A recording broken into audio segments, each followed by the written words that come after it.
Welcome to the Heal Your Hunger Show, where we get to the heart of why you overeat and how to stop. If you struggle with food and weight like I did, welcome home. Welcome, everybody, to the Heal Your Hunger Show. So happy to have you here. It is a great day to be alive, and I'm super excited about today's show. Woo, yeah, go into some deep stuff on this one. If you have not joined us yet in the Secret Sauce group, that's where I am recording this live. And that means you can make comments. I'll comment back. We can keep the conversation going. So join us in Facebook, type in the Secret Sauce to End Emotional Eating, ask to join. We'd love to have you join us there and keep the conversation going. It's a great first step for you on your healing journey. Also, if you don't know if you're an emotional eater or a food addict, take the quiz. Go to healyourhunger.com and take the quiz. Get your personalized score. Find out where you are on the emotional eating spectrum. So important. Healyourhunger.com, front and center. It's a free quiz. Take the quiz. Start there. That's how you're going to start really going beyond diets and exercise plans and healing at a deeper level. But you got to know your score first. And lastly, I have some really cool videos and content on Instagram at Tricia Nelson _. So go to Tricia Nelson _. Check out my videos. They're fun. They're fun and funky. And I have lots of different meals that I cook that I take video of. Actually, my partner takes video of. But they're inspirational messages, and it'll just help you and inspire you throughout your day. So check that out, Tricia Nelson _. Okay, on with the show. Hi, friends. Hello. So happy to drop in here with a message that I think we could all use. So please comment when you feel inspired. So I am delivering a message to you straight from my former mentor and husband and inspiration for Heal Your Hunger work, Roy Nelson. And it's a really important message. And so I hope it speaks to your heart, and I hope you take it with you. It's so important to take it with you and integrate it into your being. So Roy used to say something that I loved, which is, you're not that good at being bad. And this is so important because so often as emotional eaters, we really rag on ourselves. That's an understatement, right? We're so mean to ourselves. Put it in the comments if you relate to being mean to yourself and just giving yourself a hard time about everything, absolutely everything. So I want to talk today about what he used to tell me, which is, hey, you're not that good at being bad. Thank you, Roy. What an amazing message. And I now know that it has become part of my being that I don't rag on myself. Or if I do, I catch myself a lot sooner than I used to. And that's what I want for you. I'm going to share today about this topic because it's a big cause of emotional eating to be so self-critical. In fact, if you've read my book, I talk about the anatomy of the emotional eater, which is these personality traits that drive emotional eating. And these are traits that have nothing to do with eating per se. Okay, so much of the time we're trying to figure out like how much we should eat, when we should eat, what food combinations or ingredients, or keto, not keto, paleo, not paleo, vegan, not vegan. And friends, that is so minor. Not that it's unimportant. Of course, it's not unimportant. It really matters what we put in our bodies. And if we're eating all day long, we're screwed. Health-wise, weight-wise, everything. So of course that's important, but very minor compared to how we talk to ourselves, how we think of ourselves.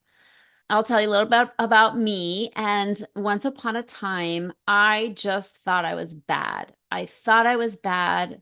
Frankly, I thought I was stupid. I thought I was bad, and I thought I was ugly. Yes, these were the three primary driving underlying beliefs, untrue beliefs I had about myself.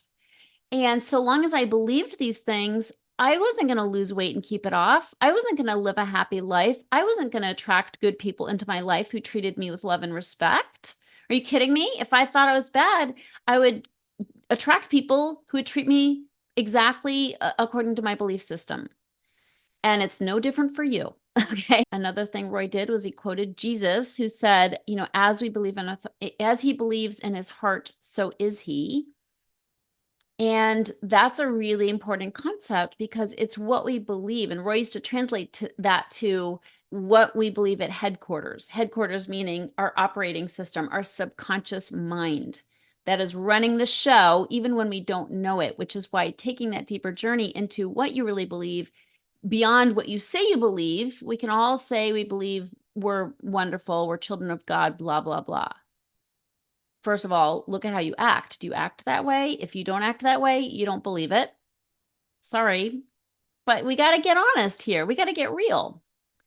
But furthermore, it doesn't matter what we say. It matters really what's where our operating system is. And we got to check in and find out what we truly believe. And that takes work. It takes work. It takes a feeling of safety. That's what the Heal Your Hunger work is all about. That's what my clients in my programs are doing. They're doing that detective work to get to those root causes, those untrue beliefs that are running the show so they can change them. So they can change them, turn that ship around, and start believing good things about themselves and acting accordingly. It's so important to go to our belief system.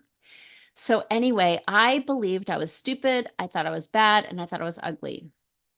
And of course, I acted according to that, but we not only act according to our beliefs, but we also, these beliefs run us around such that we may try to compensate for them. If you think you're stupid, you may be running around getting degrees, advanced degrees. I didn't get advanced degrees. I have a college education, but I didn't go beyond that. But you may have. And if you take a look at what might have been driving you, chances are, if you're an emotional eater, you have some hidden, or maybe not so hidden, self-esteem issues that might have driven some of your educational decisions where you thought, and this may not be the case with you, I'm just putting it out there. You thought that the more degrees you have, the more worthy you are, the smarter you are, the more impressed people would be with you, the more you'd feel like a valid person. Okay, so our beliefs really drive the show. And even if we don't know it, it takes some detective work typically to take a look at that. Even though I didn't get advanced degrees, I thought I was stupid. So I would try to engage in really intellectual conversations or read up on news so I could come across a little bit smarter than I thought I was, which was all stupid. I was stupid to try to act like I wasn't stupid. Okay. What was so much better is for me to just be me, which I am now. Thankfully, I'm me. And I don't try to act smart because I believe I am smart and I don't have to put it on. And a lot of times I may even sound stupid and I don't care because it's me being me. And I enjoy being me today. But those underlying beliefs are what drive us time and time again. And not only did I think it was stupid, but I also thought I was ugly. Okay. And that drove a lot of my decisions. Beauty was really important to me. I didn't do crazy things when I was younger to try to change how I looked, but certainly, as I'm sure you can guess, in the weight department, I was dieting, exercising, doing crazy fasts and things to try to change how I looked. So that was really important to me. Had I kept overeating, had I not been intervened on by Roy and started to change my life, I might have done more drastic things like surgery of different kinds to change how I looked. And the last thing I believed about myself was that I was bad. And this was the hardest to overcome, friends, believing I was bad. And Roy used to say to me, "You think you're bad, don't you?" And I used to say, in all seriousness, I know I'm bad. Like, it ain't just a thought, like, it's the truth. And I feel so sad that I thought that way. I believed that way, but I did. Okay. And obviously, when we believe that we're bad, we can't live a happy life. We can't be productive and useful because we're always working. We're either driven by that belief, like it's creating our reality, or we're trying to compensate for it by showing people how good we are. And I thought it was bad, so I did the latter. I did a ton of volunteer work. I worked at a battered women's shelter. I was a do-gooder. I was always saying yes to help people out. It was so nice, the consummate people pleaser that emotional eaters typically are. I was running myself ragged, trying to get people to think I was good because I didn't think I was good. Like I said, I told Roy, I know I'm bad. So these underlying beliefs are so important to address. Otherwise, they drive us. Okay. So I was also feeling like I deserve to be punished based on my belief I was bad. And there's no greater punishment than overeating. There's lots of things we can do to ourselves. We can get into really destructive relationships. We can blow our money. We can stay up too late at night. Obviously, the overeating is huge, but there are these other ways that we can sabotage our lives. We can isolate ourselves. We can sabotage relationships where anybody who's kind to us, we decide they're no good and we kick them out of our lives, or we create strife where they don't want to be with us. Because again, that subconscious belief that we're bad is running the show because it makes us feel unworthy of good treatment and love. It may make us feel unworthy of higher pay in our jobs or going for a better paying a job. It will show up in so many different areas of your life if you believe you're bad. But food was the worst, right? I would overeat. If you've heard me, if you read my book or listened to my TED talk or anything else, you know about the PEP test, but I'm going to go over it here in case you don't know about it. PEP is an acronym, PEP. The first, and the acronym is, it describes why we overeat, like what are the underlying drivers. And it's a summary of the three main drivers of overeating. P, the first P stands for painkiller. So we overeat because we're in pain. Like we're in pain and we're trying to kill the pain. It's a great anesthetic, overeating. We typically binge on foods that will kill the pain, like sugar and carbs and fat, my three favorite food groups, like a donut or a muffin or pasta or something like that. So I would binge on sugar, fat, and carbs because they killed my pain. I wasn't binging on romaine hearts, let's be clear, because that wouldn't have killed my pain. So we use food as a painkiller. We also use food as a form of escape. Escape from what? Escape from my mind. Because I'm so mean and I'm relentless. Not only am I criticizing myself, I'm criticizing other people. I'll get to that in a minute. But our minds race incessantly. We're always thinking. We're never not thinking. And as humans, we typically aren't ever not thinking. Our minds think, but we overthink. What did she mean by that? Why did they look at me that way? Why didn't I get the email? Why does my boss want to talk to me? Must mean I'm getting fired. On and on. We have these racing minds, and eating slows our minds down. Eating gives us respite from the overactivity of our brains because it's exhausting being us. Let's face it. I was exhausted. Oh my God. My mind wouldn't shut up. Okay. And eating, especially carbs, they give us a serotonin hit. They calm us down. And so that overthinking thing, that's what we're escaping from. We're escaping from fear and worry and awfulizing, meaning we're thinking of the worst case scenarios, the most awful thing that could possibly happen. That's what we're thinking about. So it's really important to realize that food is an amazing escape, and that's part of why we're eating. The last P in PEP stands for punishment. We're eating to punish ourselves because we think we deserve to be punished. Why do we think we deserve to be punished? Because we think we're bad. This is where I'm coming home to, which is the idea of being bad. So I was punishing myself with food. And if you're thinking, no, I'm rewarding myself with food. Yeah, going into it, you want your favorite Belgian chocolate. Going into it, you want your favorite dessert. Going into it, you want to treat yourself to a really nice evening of delicious food at your favorite restaurant. But if you go overboard, if you have 5 courses and you're stuffed and feel sick, and the next day you hate yourself for eating too much, that's not a reward. That's a punishment. You're doing that to yourself. Okay, so there's a built-in punishment. Even though we eat for reward, there's a built-in punishment as well. So I had to address my sense of worth by deeper means, and I'm going to get into that, like how we can turn this around. But I had to do that in order to have any hope of not overeating, because that PEP test, and I call it a PEP test because if you're wondering why you overeat and you're just happening upon the Heal Your Hunger show and you're thinking, what is all this about? It's really about looking at the underlying causes. You've dieted enough. You're not stupid. You know what to eat. You know in a general way what to eat and what not to eat, but that doesn't stop you.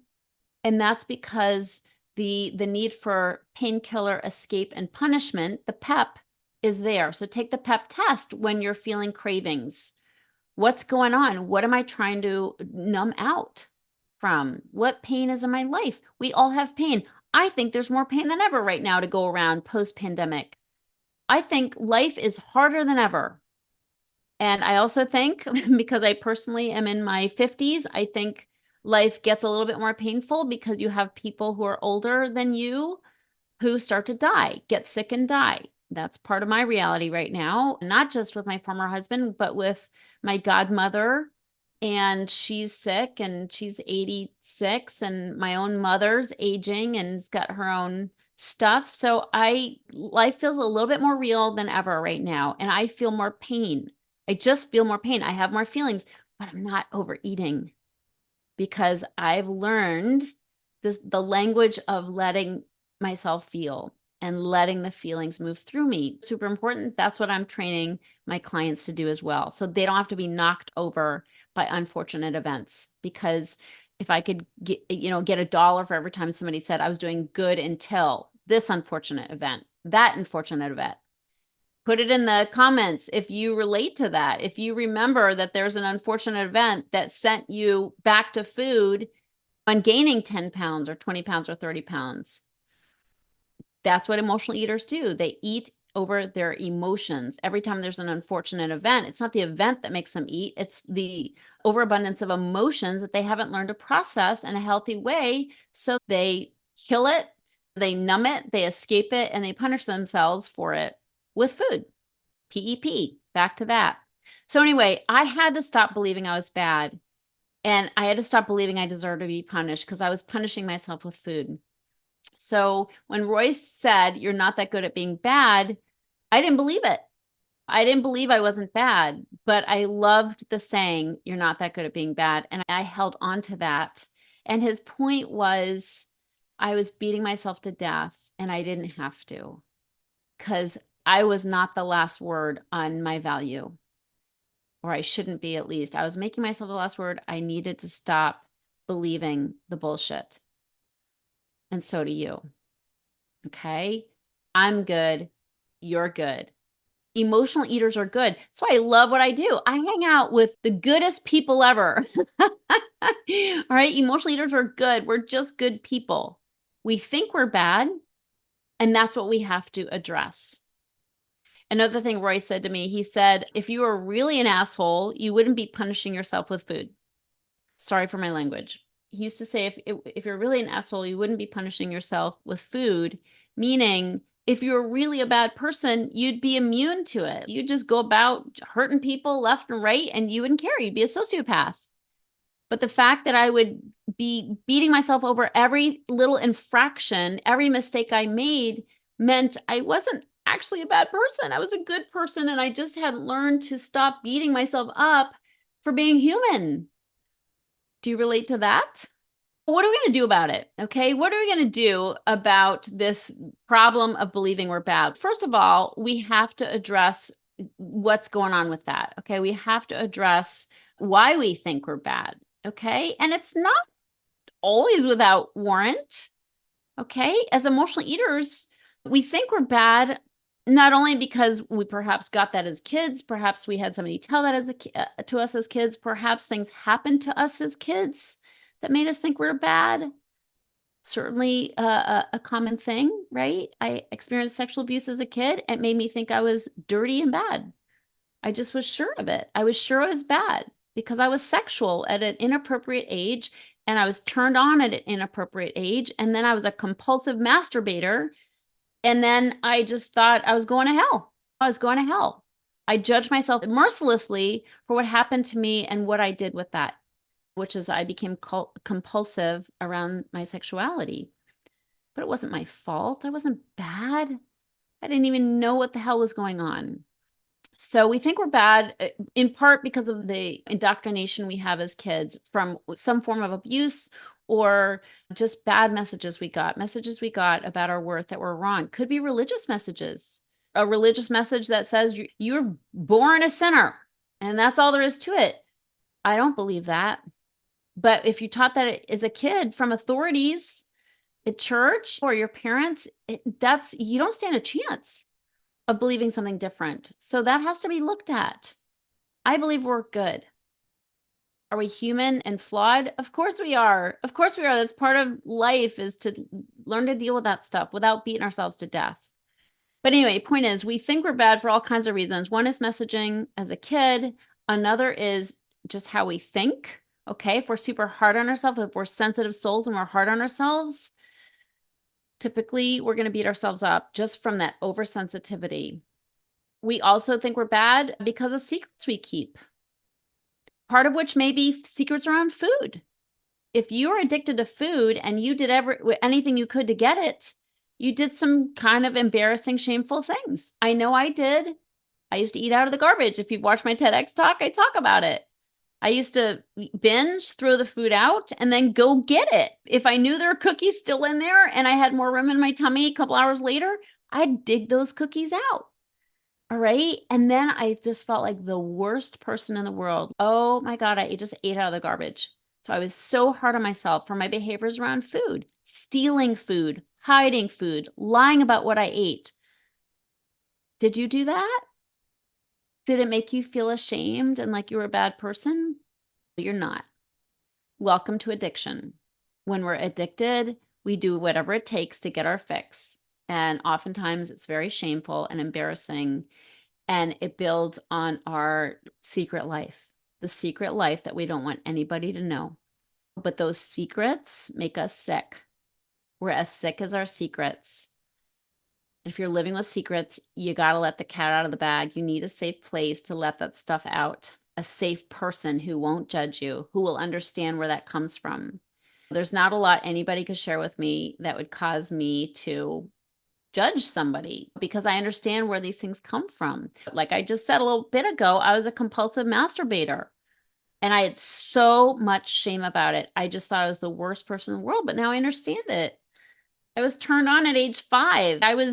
I learned to masturbate at age 5 from somebody else who taught me. Somebody who was also hurting, a sick person who was also sexually abused, hurt people. And I was part of that. I was being hurt on account of somebody else being hurt. Oh boy. Hey, we go there in this show. What can I say? So anyway, I understand now how I became compulsive around my sexuality, why I felt so messed up around my sexuality for so long. It wasn't my fault. It didn't mean I was bad. I wasn't bad. And neither are you. So anyway, when we know these things about ourselves, we can start to have compassion for ourselves and understand where these things come from. And we can stop beating ourselves up about it. Now, you may say, I'm bad because I'm mean to my kids, or I yell at my husband, or whatever. I'm welcome to the club. Okay. As emotional eaters, as good as we are, and as people pleasing as we are, we also have a super bitchy side. We have a side of us that's horrid. Okay. And it may only come out in the slightest of ways. You may be able to hold it together with enough food. Hello. Food enables us to have that smile on our face all the time, to have the facade that we're great, everything's great, we're a peach. Okay. If you stop overeating, the facade may have cracks in it. Food holds us together. Food keeps us enabled to wear the mask. If you ever run on a diet, you might have turned bitchy really fast because you no longer have your painkiller and you're all of a sudden feeling pain. But the point is, we beat ourselves up for being bitchy. I certainly did. It was so hard for me. And because I always wanted to present this happy-go-lucky person, but I also had this mean, snarky side of me, and I felt so bad about it. Again, if I'd really been an asshole, it wouldn't have bothered me. It bothered me a lot, which means that's not who I really was. But I couldn't be who I really was because I had so much pain and it was coming out sideways. Okay. I was bitchy, snappy, grumpy, and snarky. The 4 dwarves. And something Roy said to me was, which was I always loved. He said, people are getting the spillover of what you're doing to yourself. people are getting the spillover of what you're doing to yourself, which is so true. Again, we're beating ourselves up and then we're bitchy to other people. We're snappy and judgmental and critical of other people. These are a couple of the traits of the anatomy of the emotional eater that I referenced earlier. 24 personality traits that have nothing to do with food. I think I didn't close that loop earlier. These personality traits have nothing to do with food, but everything to do with why we eat. When we're critical of other people, it's because we're being critical of ourselves, and they both lead to overeating. So a new diet's not going to change that. We have to start learning how to deal with ourselves and be kinder and more loving to ourselves so other people get more kind and loving behavior from us. All roads lead to overeating, friends. That's why it's an inside job. An inside job is an easy thing to say. It's an inside job because we have to deal with our emotions. We have to deal with our thoughts about ourselves. We have to deal with the belief that we're bad. And of course, we have to act better. We have to be nicer to ourselves and to other people. But these are just a few of the ways that we can start turning the ship around. First of all, we're sick of our secrets. Start talking. Find someone safe to start talking to. Be a part of my program because we talk about this stuff all the time. We laugh about it because we're all so similar. Emotional eaters are so similar. Something else Roy used to say was when they created a mold for emotional eaters, he used to say, you can put emotional eaters in a mold for emotional eaters, and you can put any of us in there and not a hair would hang out because we're all so similar. And there's a lot of comfort in that, realizing we're not so good at being bad. And so that's my message today is you're not so good at being bad. Just be among people who talk about these things. Some people are like, I don't know what you're talking about. You're crazy. I don't know what you're talking about. Being among people who are like, oh, I get it. Listen to my show because I get it. And this is this type of stuff we talk about all the time. And also, start learning some positive things. Start telling yourself positive things. All right. Start giving yourself positive affirmations. Catch yourself in the act of shoulding on yourself, saying mean things to yourself, or telling yourself you should be someone other than you're not. Start being sweet to yourself.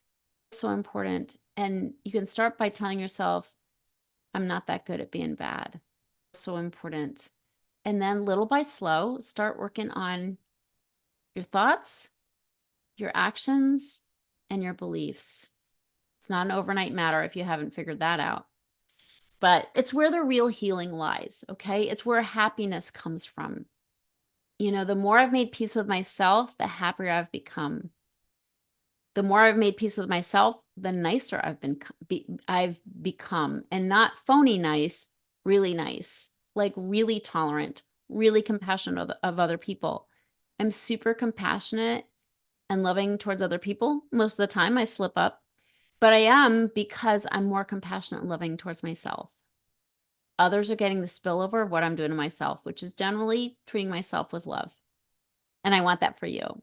Hey, if you want help with emotional eating, if you know you're an emotional eater, you want help, definitely reach out. Go, first of all, and take the quiz on the website, healyourhunger.com. Take the emotional eating quiz, find out your personalized score so you can figure out, we'll actually help you figure out what next steps you can take. You can sign up for a breakthrough session on our website. I think right now we're offering breakthrough sessions.